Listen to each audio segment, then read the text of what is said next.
Sir वाछड़ियों का उछेर किस तरह करना चाहिए? जी हाँ, अभी समझ लो कि गाय का जो बच्चा आता है, हाँ। तो पहले तो मैंने बताया कि उसको शुरुआत में उसको आधे घंटे में तो उसको माँ का जो कोलोस्ट्रम होता है वो उसको देना है, और उसको करीबन पूरी तरह उसको दिन में 2 से 3 बार उसको दूध पिलाना है। और दूध पिलाना कम से कम, दूध पिलाने से 3 महीने तक तो उसका डेवलपमेंट का काफ़ी अच्छा हो जाएगा। साथ में उसको थोड़ा घास शुरू करना है, थोड़ा दाना शुरू करना है, और उसके साथ में अगर समझ लो जो उसकी उम्र बढ़ती जाएगी आपको उसका दाना बनाना है, उसका घास बढ़ाना है, उसको लीला घास भी देना है, जिससे वो करीबन अगर आपने अच्छा उसको खाना वगैरह दिया तो 1.5 से 2 साल के अंदर जब उसका वज़न करीबन 150 किलोग्राम 200 किलोग्राम होता है तो वो जब हीट में आती है तो उसको आपको फिर से गाभिन करना है।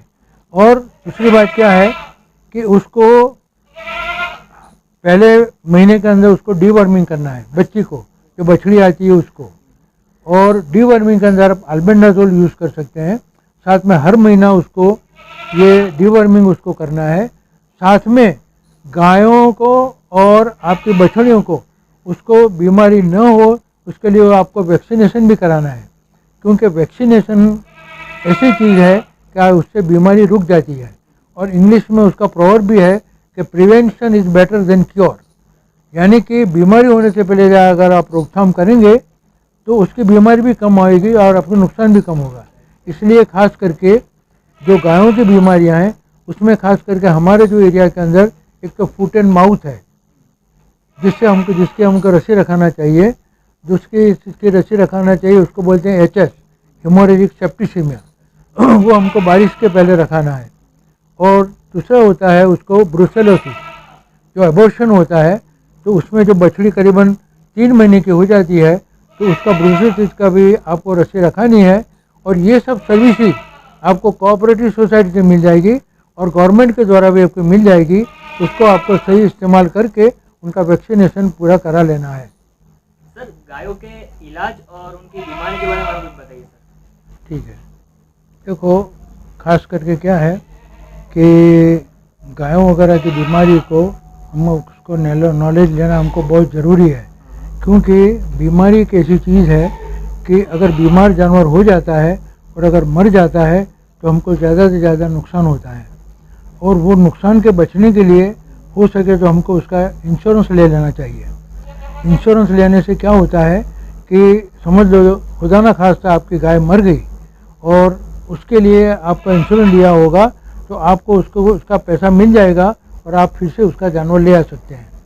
तो उसकी बीमारियों के अंदर खास कर मैं आप शुरुआत करूँगा, जब गाय का जो ब्यान होता है तो उस दफ़ा क्या होता है, सबसे पहला जो मसला आता है वो उसका मेली नहीं पड़ना है।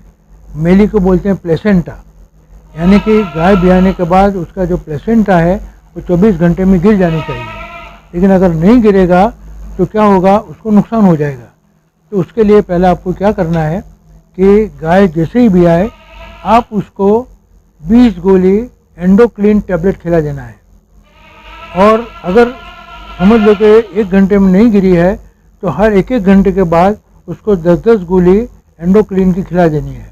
और साथ में जो गाय है उसको आपको गुड़ का पानी देना है, उसको दाना देना है और उसको अच्छी तरह खिलाना है।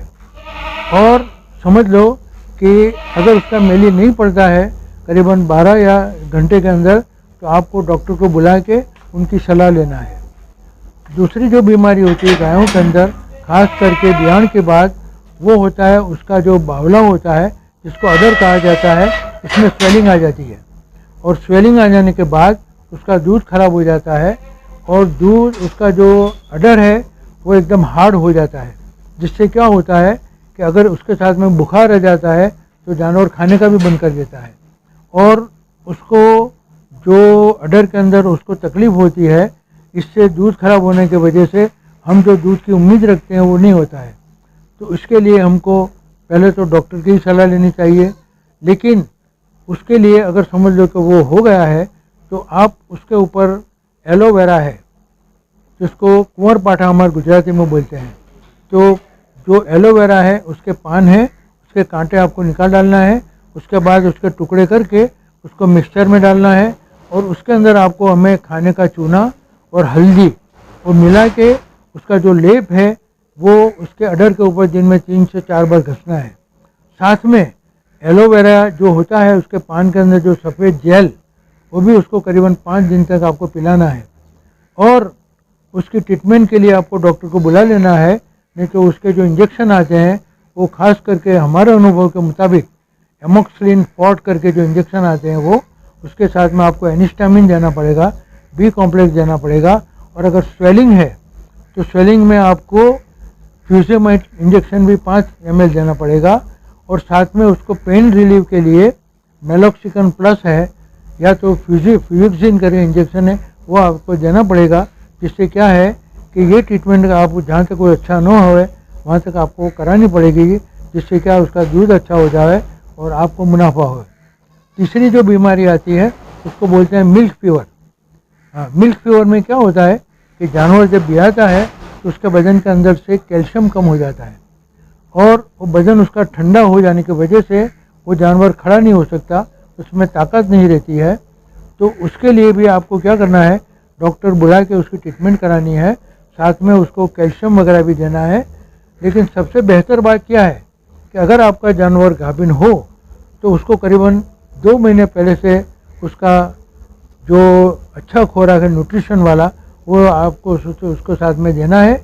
और उसके साथ में उसको आपको मेटाबोलाइट करके जो आते हैं उसके जो अच्छी कंपनी के पड़ी के आते हैं वो जो है हर दिन उसको 1-1 दिन खिलाना है और 20 दिन उसको खिलाना है, जिससे क्या होगा कि मास्टाइटिस और मिल्क फीवर के चांस आपके कम हो जाएंगे। उसकी जो दूसरी बीमारी है वो आती है फुट एंड माउथ, जिसको बोलते हैं हम गुजराती में खरवासा मुहासा। उसमें क्या होता है कि उसके मुंह के अंदर से छाले हो जाते हैं, उसमें से पानी गिरता है, उसका जो पैर होता है उसके खरी के बीच में छाले हो जाते हैं। और उसके अंदर भी कभी कभी क्या होता है कि जो मैगट्स हैं वो हो जाते हैं। और कभी अगर एनिमल्स प्रेग्नेंट हो तो एबॉर्शन भी हो जाता है। तो उसके लिए भी आपको डॉक्टर को बुलाना है और सबसे उसका बेहतरीन चीज़ उसको वैक्सीन करा देना है। तीसरी जो उसकी बीमारी आती है वो है HS हेमोरेजिक सेप्टिसीमिया। उसमें भी क्या होता है, उसको एकदम तेज़ बुखार चढ़ता है, उसका जो गले का भाग है उसमें भी स्वेलिंग आ जाती है, जानवर उसको खाने का भी कम कर देता है। और कभी कभी तो इतना सीवियर होता है कि 5-6 घंटे में उसकी मौत भी हो जाती है। तो उसके लिए भी आपको उसका वैक्सीन कराना है। और बीमारी है उसको बोलते हैं आफड़ा, गुजराती में, इंग्लिश में कहा जाता है ब्लॉट। यानी इसमें क्या होता है कि जो जानवर होता है उसका लेफ्ट साइड का जो पेट का भाग होता है उसके अंदर क्या होता है, गैस भर जाता है। समझ लो कभी जानवर ज़्यादा गीला घास खास लेता है और ख़ास करके रचका लूसन जब ज़्यादा खा लेता है तो उसके पेट के अंदर गैस बन जाता है और उसको फ्रोजी ब्लॉट बोलते हैं। और फ्रोजी ब्लॉट जब हो जाता है तो उसका पेट फूल जाने की वजह से वो सांस भी नहीं ले सकता है। तो उसके लिए भी आपको फ़ौरन उसको एक आपको घरगथ्थू दवा आपको बताऊं कि हमारे घर में दाल में डालने की हींग आती है, वो करीबन आप 50 ग्राम लें, करीबन 2 से 2.5 लीटर आप उसको तेल लें, उसमें मिलाकर उसको आप पिला दें। और साथ में जो हमारा नमक आता है उसको पानी में 1 कप जितना घोल के उसके पीठ ऊपर घस दें और 12 घंटे से उसको ना देवें तो भी फ़ायदा हो जाता है। और अगर ज़्यादा ब्लॉट है कि जिससे ड्रम जैसा आवाज़ आता है तो आपको डॉक्टर बुलाना पड़ेगा और आपको डॉक्टर की ये जो अगर गैस अंदर जो भरा हुआ है वो बाहर निकालना पड़ेगा। दूसरी और बीमारी जो होती है और उसके अंदर क्या होता है कि जानवर को डायरिया हो जाता है यानी उसको झाड़े वगैरह हो जाते हैं, जिसमें क्या है जानवर एकदम दुबला हो जाता है। उसके अंदर भी आपको C-फ्लॉक्स TZ करके जो बोलस आते हैं आपको सुबह शाम करीबन 3 दिन तक देने होते हैं, जिससे फ़ायदा हो जाता है। लेकिन उसमें ख़ास चीज़ें की याद रखने की है कि जब अगर समझ लो डायरिया होता है तो आपको उसको जो दाना वगैरह देते हैं वो आपको बहुत कम कर देना है।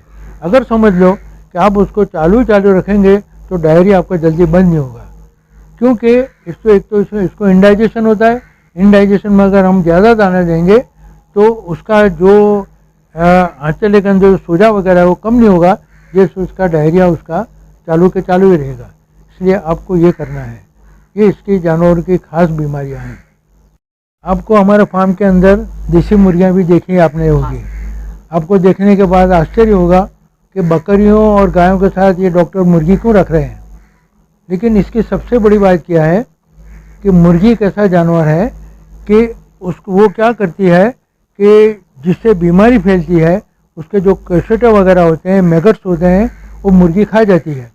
जिससे क्या होता है कि जानवरों को बीमारी कम होती है और उसमें खास करके जो पेट के पैरासाइट हैं उनके जो ज़मीन के अंदर जो उसके मैगट्स वगैरह होते हैं उसको खा जाने से जानवर को बीमारी कम लगती है।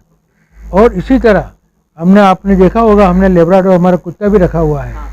तो ये लेब्राडोर एक वफादार जानवर है और सबसे बेहतरीन वफादार जानवर है। और क्या होता है कि हमारा जो सीसी कैमरा लगाने में जो खर्च होता है और हमको जो जिसके जो बोलते हैं कि हमको उसका जो फार्म को साचवने के लिए जो इंसान रखना पड़ता है उसकी ज़रूरत नहीं होती है, क्योंकि उसके रखने से इंसान भी आने के लिए डरता है। अगर समझ लो कि जानवर आपका बाड़े में से बाहर निकल गया है तो भी आपको मैसेज देगा भौंक के। अगर कोई समझ लो जहरीला जानवर आता है तो भी वो आपको भौंक के पता चलेगा, और अगर चोर आता है तो उसको भी आपको बता देगा। तो यह आपका अच्छे में से काम करता है और एक वफादार होने की वजह से उसकी अहमियत बहुत ज़्यादा है।